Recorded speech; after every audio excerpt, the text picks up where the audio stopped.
From the national newsroom of the Canadian Press, I'm Karen Rebo. Mark Carney is on his way to Abu Dhabi this morning, making him the first Canadian Prime Minister to visit the United Arab Emirates since 1983. His visit comes as Ottawa tries to drum up investment from sovereign wealth funds and the private sector to help diversify Canada's economy in response to the U.S. trade war. Carney's expected to meet with senior government and business leaders in the UAE. Here's Canadian Press reporter Dylan Robertson. So the visit comes at a pretty consequential time for Canada, both in terms of looking for investments to withstand the blow economically from these U.S. tariffs, while also trying to carve out more of a role for Canada in things like major projects. Carney on Friday will leave Johannesburg for the G20 summit in South Africa. Sweden's royal couple capped off day one of their state visit to Canada as the guests of honor last night had a state dinner at Ottawa's Rideau Hall Ballroom. In a speech thanking his hosts, King Carl Gustaf said Canada and Sweden share commitments to democracy, human rights, and free trade. He added our countries also share a passion for hockey and curling, where both our countries' players are among the world's very best.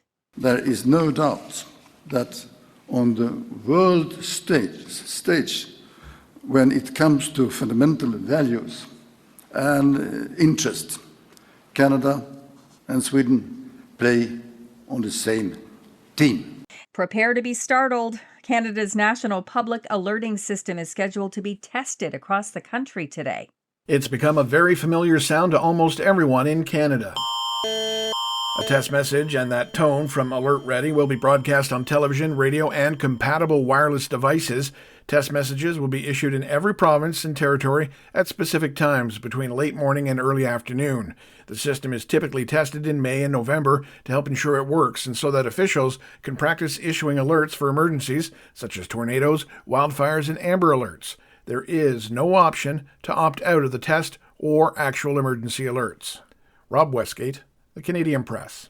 Canadian history is going up for auction today in Toronto as Hudson's Bay sells off 27 of its paintings.